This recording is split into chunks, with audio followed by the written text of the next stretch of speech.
Olá pessoal, estou aqui mais uma vez para hoje junto nós lermos o capítulo 5 de Apocalipse, né? Isso é uma continuação do estudo do livro de Apocalipse que nós estamos fazendo. Nós estamos lendo e depois estamos fazendo alguns comentários de versículos que têm simbologia, que são um pouco difíceis de ser interpretados, certo? Lembrando também, mais uma vez, que nós estamos lendo na versão da Bíblia NVT, que é a nova versão transformadora. Essa versão foi escolhida por ser uma linguagem melhor de ser entendida, uma linguagem mais fácil, certo? Eu gosto muito de estudar através dessa versão. E os comentários são feitos da Bíblia de Estudo, de aplicação pessoal, de Almeida, Revista e Corrigida, tá bom? Hoje nós estamos no capítulo 5 de Apocalipse. Esse capítulo tem 14 versículos. Eu vou ver se dá pra gente ler tudo e fazer alguns comentários em um só vídeo, tá bom? Vamos lá? Para você que não tem essa versão da Bíblia, tem aplicativos no celular. Se você for lá no Google Play, você coloca Bíblia NVT e vai aparecer, certo? Para você baixar. Se você não tem, você pode colocar no Google também. Você bota capítulo 5 de Apocalipse NVT, que já aparece lá para você, tá bom? Vamos começar a leitura. Capítulo 5 de Apocalipse. Então, na mão direita daquele que estava sentado no trono, vi um livro escrito por dentro e por fora, e lacrado com 7 selos. Lembrando que quem viu aqui, quem está relatando o livro de Apocalipse é João, certo? Então, João diz que viu na mão direita daquele que estava sentado no trono um livro escrito por dentro e por fora e lacrado por 7 selos. Vamos fazer um comentário sobre esse versículo 1, né?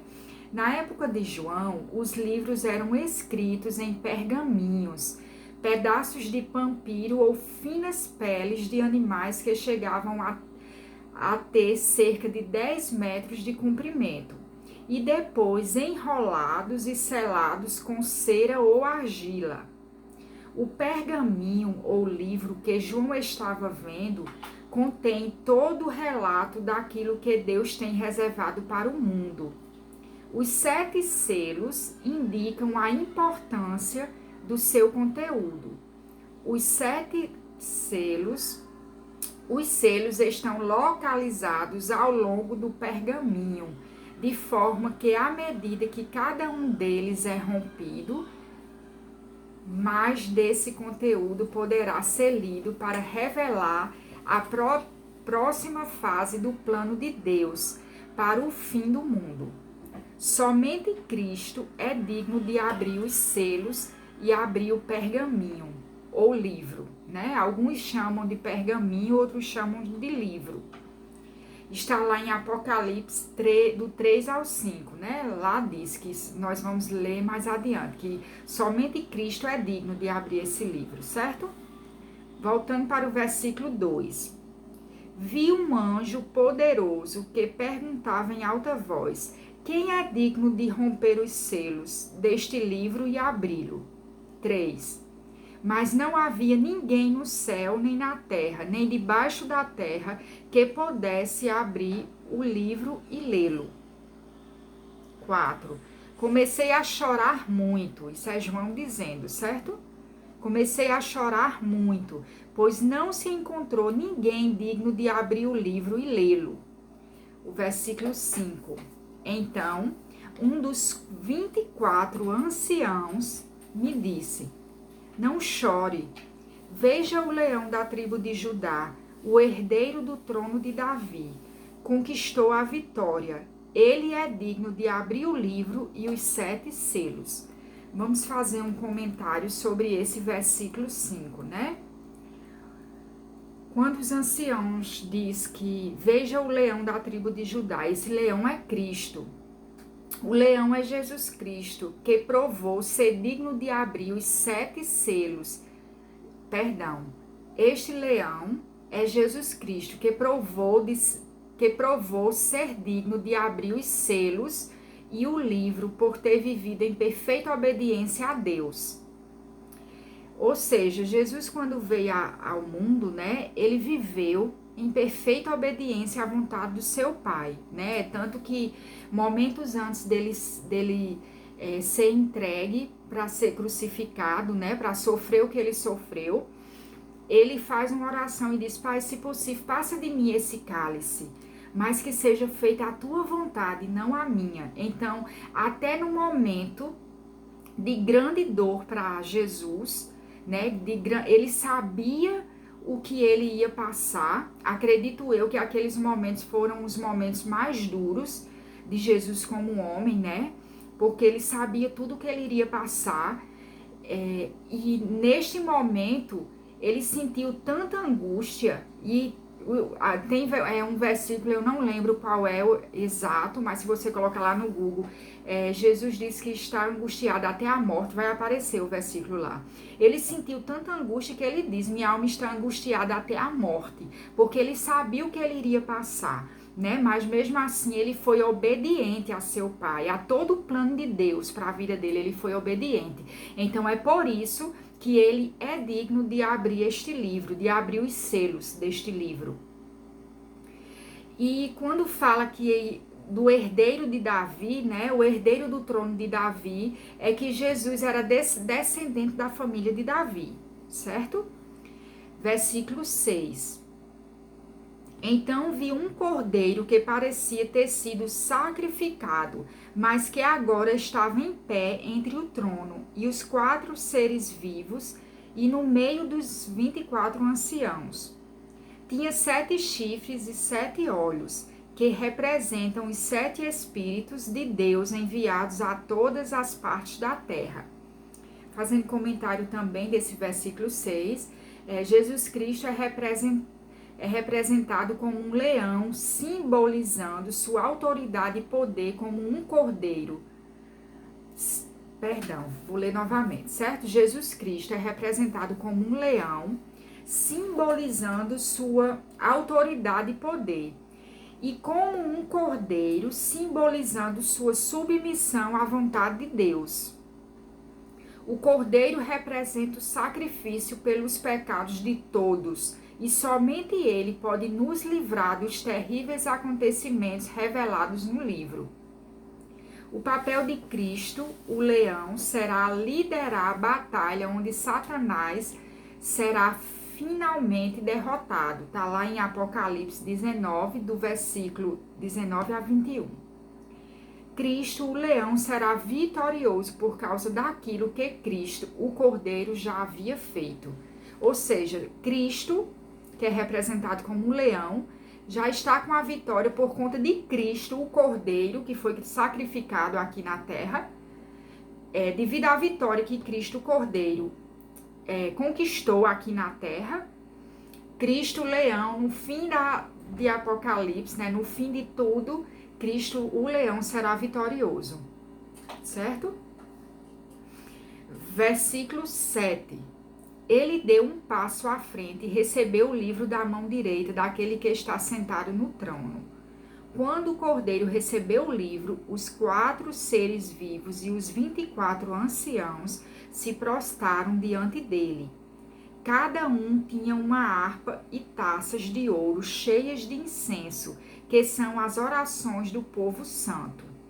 E entoavam um cântico novo com estas palavras: Tu és digno de receber o livro, abrir os selos e lê-lo, pois foste sacrificado e com teu sangue compraste para Deus pessoas de toda tribo, língua, povo e nação. Tu fizeste delas um reino de sacerdotes para nosso Deus, e elas reinarão sobre a terra. O 11. Então olhei novamente e ouvi as vozes de milhares e milhões de anjos ao redor do trono, e também dos seres vivos e dos anciãos. Fazendo um comentário sobre esse versículo 11, né?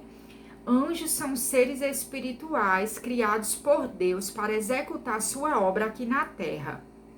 Eles trazem mensagens. Está lá em Lucas, capítulo 1, do versículo 26 a 28.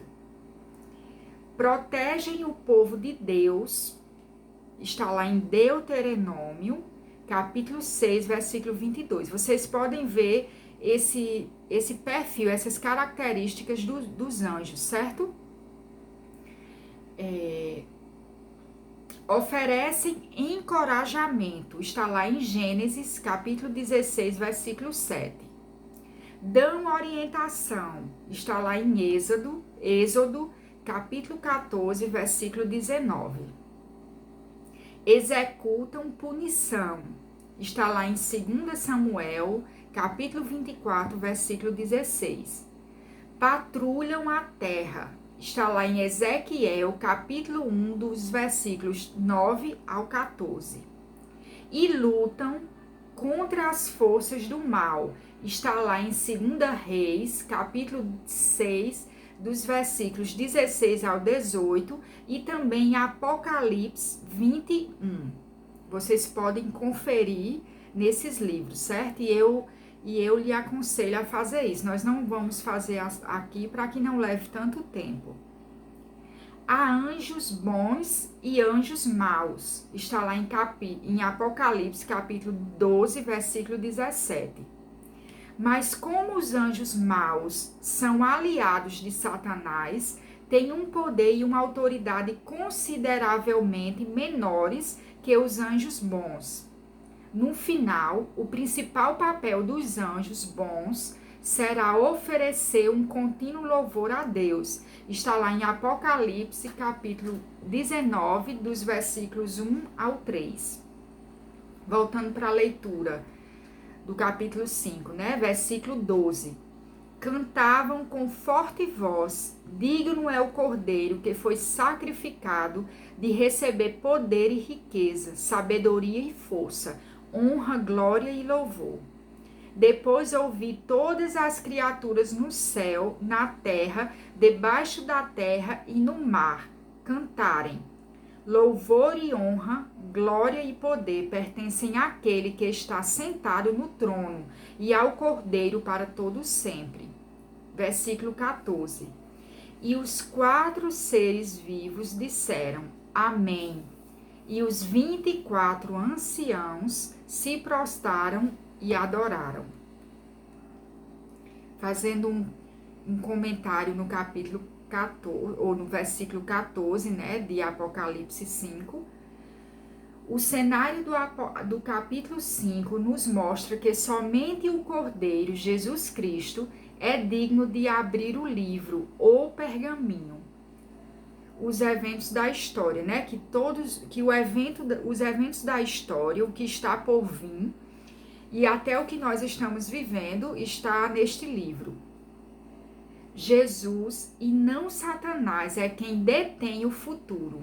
Jesus Cristo está no controle de tudo e somente ele será digno de dar início aos acontecimentos dos últimos dias da história. Pronto, eu finalizo aqui o capítulo 5 de Apocalipse e espero que vocês estejam gostando. Espero que a minha oração é que Deus lhe dê graça para você continuar nesse estudo, é que Deus lhe dê entendimento, é que Deus lhe dê sabedoria da parte dele, para que você venha entender e ter sabedoria para colocar em prática. Que o Espírito Santo de Deus, ele possa te direcionar nesses estudos. Que Deus te abençoe em nome de Jesus.